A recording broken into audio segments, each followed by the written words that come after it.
Mesdames, Messieurs, au nom de l'organisation de l'Union soudanaise RDA, je remercie tous ceux qui et toutes celles qui ont répondu à notre appel.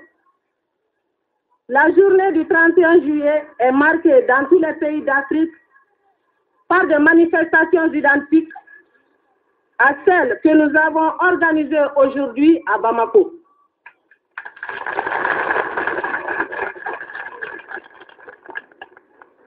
En effet, le 31 juillet marque le premier anniversaire de la création à Dar es Salaam au Tanganyika de l'Organisation panafricaine des femmes.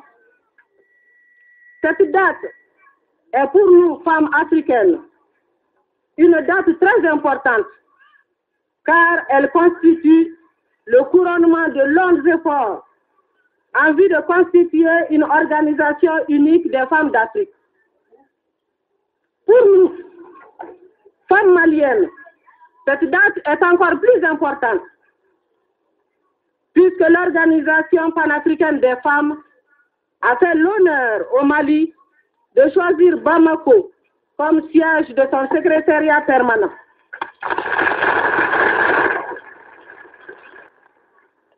Voilà pourquoi nous nous devions de conférer à cette journée un éclat particulier. Chers camarades, c'est au Caire, en République arabe unie, que pour la première fois naquit l'idée de constituer une organisation panafricaine des femmes. Au cours d'une réunion groupant des responsables féminines d'Afrique en mars 1961, des contacts furent noués entre femmes africaines. En juin 1961, de nouveau au Caire, au cours d'une autre réunion afro-asiatique, un comité préparatoire restreint fut constitué par des responsables africaines en vue d'étudier les conditions matérielles d'organisation d'une conférence panafricaine. En juillet 1961, les femmes de l'Ouest africain se réunissaient à Conakry en présence d'observatrices de nombreux pays africains.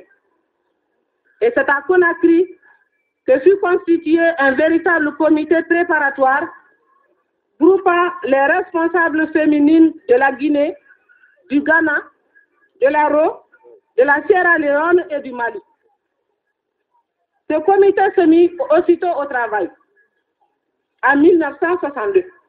Pendant 3 jours, 20 organisations de femmes africaines discutèrent du lieu, de la date et des conditions dans lesquelles se tiendrait la conférence constitutive des femmes africaines.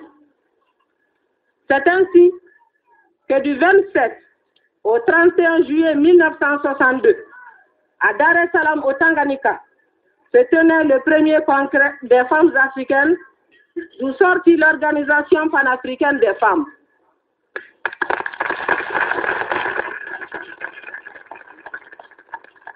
« 21 pays africains avaient envoyé leurs responsables féminines et de grandes décisions furent prises. Il fut décidé de créer un secrétariat permanent chargé de tous les problèmes de l'organisation panafricaine. Il fut décidé de nommer une secrétaire générale et des secrétaires adjointes. Cette secrétaire générale est notre sœur Jeanne Martin de la République de Guinée, qui est ici parmi nous aujourd'hui, avec notre secrétaire générale adjointe, Mme Diallo, née Virginie Camara du Sénégal. Voilà, camarades, l'histoire de l'Organisation panafricaine des femmes. 3 années ont été nécessaires pour vaincre toutes les difficultés, dissiper les incompréhensions, faire comprendre que l'unité des femmes africaines constitue un pas très important vers l'unité africaine. Et nous avons la fierté de dire que les efforts des femmes africaines en vue de constituer une organisation panafricaine ont contribué pour une part aux importantes tournants vers l'unité africaine qui s'est concrétisée il y a 2 mois à Addis Abeba. Mais la constitution de l'Organisation panafricaine des femmes n'est pas, pour nous, une fin en soi. Pour nous, l'Organisation panafricaine des femmes est un moyen, un instrument grâce auquel nous allons pouvoir mieux travailler pour l'Afrique et pour chacune de nos nations respectives.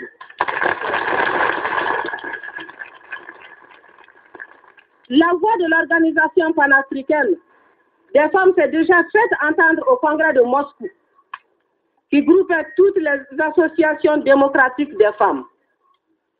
À Moscou, les responsables de notre organisation ont joué un rôle très positif dans le bon déroulement du Congrès. L'Organisation panafricaine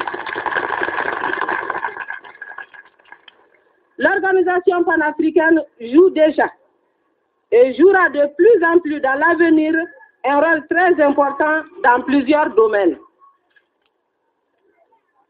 Premièrement, d'abord et avant tout, notre organisation lutte de toutes ses forces et de tout son cœur, partout où elle le peut, en faveur de nos sœurs de la Guinée portugaise, de l'Angola, du Mozambique et de l'Afrique du Sud.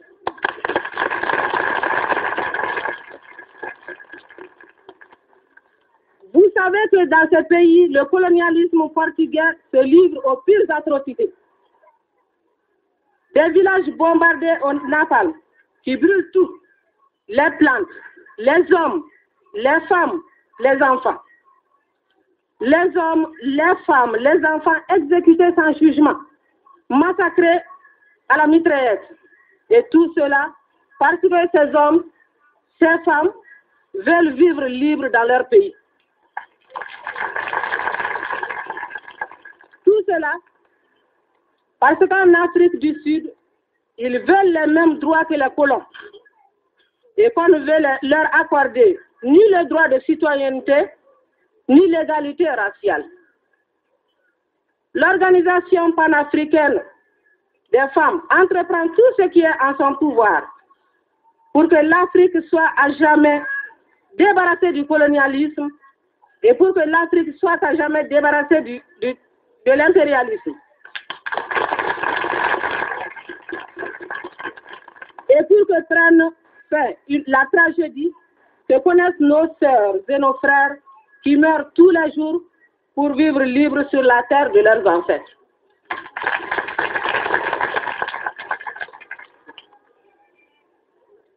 L'Organisation panafricaine des femmes lutte aussi de toutes ses forces en faveur de l'amitié entre tous les peuples du monde.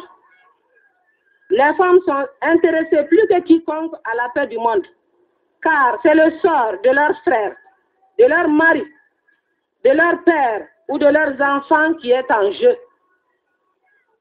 Les femmes africaines savent aussi que si le monde vit dans un climat de paix, les sommes énormes qui sont consacrées aux armements permettront le développement économique des pays d'Afrique, d'Asie et d'Amérique latine. Mais si les femmes africaines veulent la paix, cela ne veut pas dire qu'elles se laisseront intimider par les menaces ou les manœuvres. Les femmes africaines soutiendront toujours les luttes de libération nationale. Elles donneront leur appui à tous les peuples qui combattent pour leur liberté, contre le colonialisme et l'impérialisme. Elles donneront leur appui à tous les peuples qui combattent pour leur liberté, contre la ségrégation raciale, contre tout ce qui porte atteinte à la liberté et à la dignité de nos frères et de nos sœurs, quelle que soit leur nationalité ou leur couleur.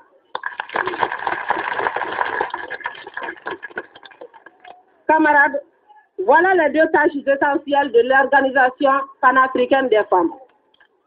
Nous, femmes maliennes de l'Union soudanaise RDA, nous qui sommes engagés à part entière dans cette organisation, nous ne ménageons aucun effort pour que ces 2 tâches soient poursuivies, pour que l'Afrique soit enfin libérée de toute trace de colonialisme.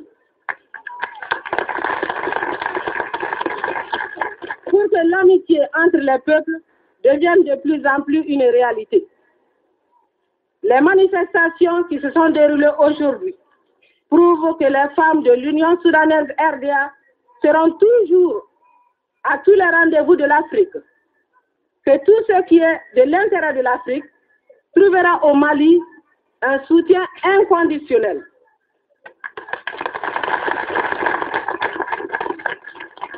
En effet, les femmes de l'Union soudanaise RDA ont une grande expérience éprouvée par 15 années de lutte contre le système colonial et de soutien sans réserve à nos pères, à nos maris, à nos frères.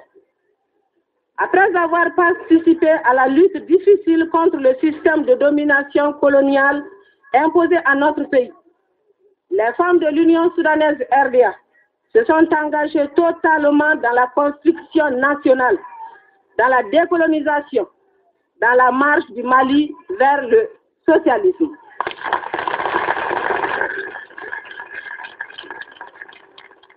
Le code malien de mariage qui a été élaboré avec notre participation est une œuvre de grande portée que nous avons saluée avec enthousiasme. Nous profitons de l'occasion solennelle qui nous est offerte aujourd'hui pour remercier le parti, le gouvernement et toutes les organisations qui ont contribué à donner à la femme malienne l'égalité totale des droits avec l'homme dans notre société.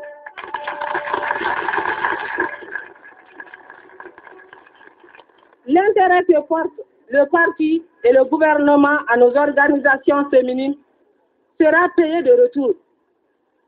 Dans la voie difficile, mais qui est la voie de l'honneur et de la dignité, que le Mali a choisi, le parti peut être sûr qu'il trouvera toujours les femmes maliennes à ses côtés.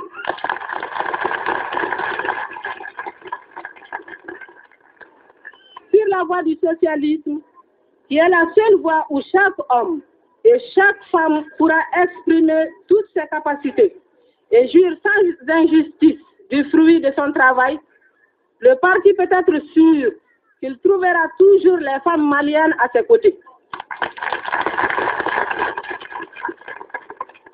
Sur la voie de la rénovation de l'Afrique et de sa civilisation, longtemps humiliée et bafouée, le parti peut être sûr que les femmes qui ont toujours été les gardiennes vigilantes de nos traditions seront toujours à ses côtés. Camarades, avant de terminer, comme l'ont fait ce matin nos sœurs Mme Sall et Mme Konaté, je voudrais lancer un appel à toutes les femmes maliennes pour qu'elles viennent nous apporter leur concours. Nous voulons que notre organisation soit de plus en plus une organisation de masse. Nous ne voulons pas être, nous ne serons jamais un petit groupe.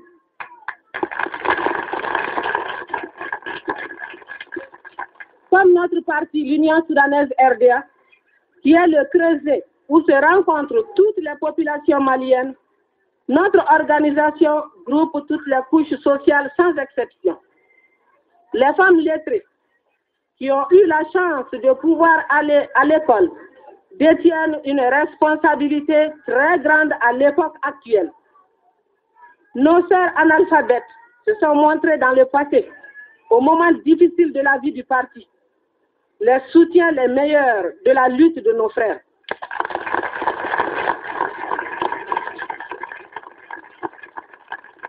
Nous avons tous le devoir actuellement de resserrer nos rangs, d'apporter notre contribution effective et entière à l'édification du socialisme dans notre pays. Déjà, nous avons la satisfaction de constater que de nombreuses femmes lettrées ont répondu à l'appel du parti. À ce propos, ce soir, à la permanence du parti, vous aurez l'occasion de voir le travail qui a été réalisé grâce à une communion étroite et fructueuse entre toutes les bonnes volontés.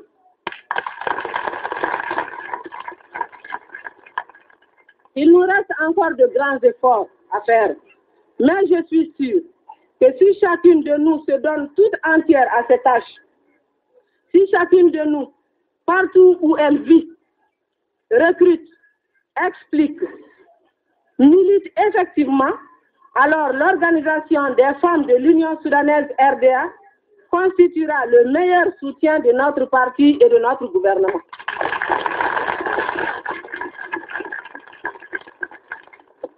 Et comme l'a dit le président Modibo Keïta, il nous faut réussir et nous réussirons. Inch'Allah. Vive l'organisation panafricaine des femmes. Vive les femmes de l'Union soudanaise RDA. Vive l'Union soudanaise RDA. Colonialisme et de l'impérialisme. Vive la paix et l'amitié entre tous les peuples.